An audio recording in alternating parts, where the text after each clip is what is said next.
दारातली संपूर्ण दृश्य तुम्हाला बघायला मिळत आहेत। संसदेच्या दारापर्यंत सीजेपीचा मोर्चा पोहोचलेला आहे आणि आम्ही तुम्हाला दाखवल्या पद्धतीनं तयारी प्रशासनाकडून आधीच करण्यात आली होती।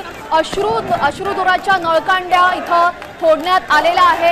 या सर्व आंदोलनकर्त्यांना पांगवण्यासाठी इथं अश्रुधुराच्या नळकांड्या फोडण्याचं काम प्रशासनाकडून केलं जात आहे। हा गर्दीचा दृश्य तुम्ही पाहता, ही मोठी गर्दी तुम्हाला पाहायला मिळते आणि याचवर मग किती मोठा असंतोष आहे सरकार विरोधात हे आपल्याला बघायला मिळत आहे। त्यानंतर सरकारकडनं मात्र चर्चा न करता या सर्व आंदोलकांना पांगवलं जात आहे। अश्रुधुराच्या नळकांड्या फोडून, वॉटर कॅनल आणून, बंदूकधारी तिकडे आपले कमांडोज उभा करून चर्चेचा विषय टाळून या सर्व आंदोलनकर्त्यांना पांगवण्याचं काम इथं केलं जात आहे। किती मोठ्या संख्येने आंदोलनकर्ते संसदेच्या परिसरात पोहोचलेले तुम्हाला या दृश्याच्या माध्यमातून दिसतंय आणि त्यानंतर आपण पाहतोय अश्रुधुराच्या नळकांड्या प्रशासनाकडनं, सरकारकडनं इकडे फोडण्यात येत आहेत या सर्व आंदोलकांना पांगवण्यासाठी। अगदी तेजल, आणि आपण बघतोय सकाळपासून या ठिकाणी मोठ्या प्रमाणात लोक जमले होते, आंदोलक जमले होते, विद्यार्थी जमले होते आणि आता मात्र त्यांच्यावर अश्रुधुराच्या नळकांड्या इथं फोडण्यात आलेल्या आहेत। ही एक्सक्लुझिव्ह दृश्य तुम्ही यावेळेस साम टीव्हीवर पाहताय।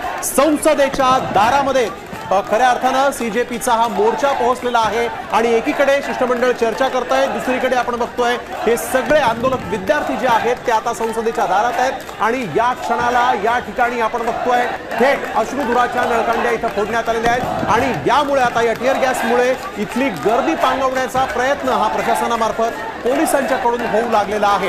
एक अत्यंत महत्त्वाची ही दृश्य जे दिल्लीत घडतंय ते तुम्ही सध्या साम टीव्हीवर पाहताय। संसदेच्या दारापर्यंत आता कॉकरोच जनता पार्टीचा हा मोर्चा पोहोचलेला आहे, आंदोलक पोहोचलेले आहेत। हे विद्यार्थी या ठिकाणी त्यांच्यावर अश्रुधुरांचा वापर करण्यात आलेला आहे। या ठिकाणी आधी आपल्याला माहिती की काही तासांपूर्वी लाठीचार्ज करण्यात आला होता, त्यानंतर देखील ही गर्दी काही थांबायचं नाव घेत नव्हती।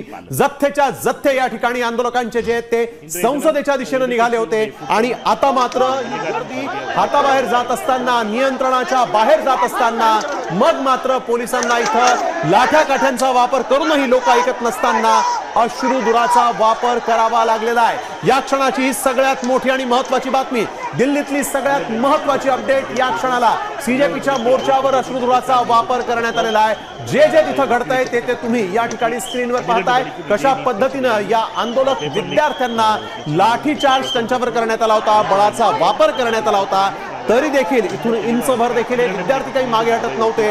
जोरदार घोषणा प्रशासनाच्या विरोधात होत होत्या। एकच आवाज आहे, एकच घोषणा आहे, धर्मेंद्र प्रधान यांना घरी पाठवा। आणि आता कॉकरोच जनता पार्टीचे हे आंदोलक जे आहेत ते या ठिकाणी आपण बघतोय अश्रुधुराचा वापर करून देखील इंचभरही मागे हटताना काही दिसत नाहीयेत। ही एक्सक्लुझिव्ह दृश्य या ठिकाणी तेजल आपण प्रेक्षकांना दाखवतोय। कशा पद्धतीने दिल्लीमध्ये सगळे आंदोलक विद्यार्थी जे आहेत ते संसदेच्या दिशेने निघालेले असताना थेट पोलिसांना अश्रुधुराचा वापर करावा लागलाय। नक्कीच आपण पाहिलेलं आज सकाळपासून प्रत्येक घडामोड जी जंतर मंतरवर घडते ती आम्ही तुमच्यापर्यंत पोहोचवण्याचं काम करतोय।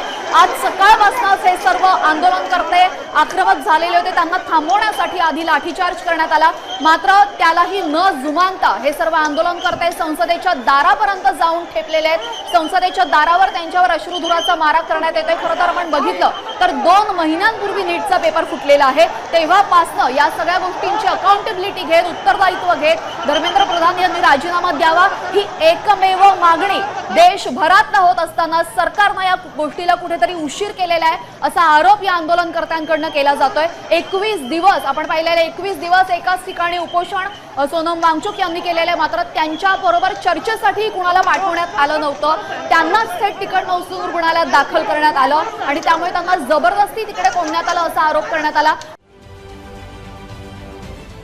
महाराष्ट्रातील सर्व बातम्यांचे विश्वासार्ह व्यासपीठ, सकाळच्या सर्व सोशल मीडिया प्लॅटफॉर्मला लाईक, फॉलो आणि सबस्क्राईब करा। तसंच सर्व नोटिफिकेशनसाठी बेल आयकॉन प्रेस करायला विसरू नका।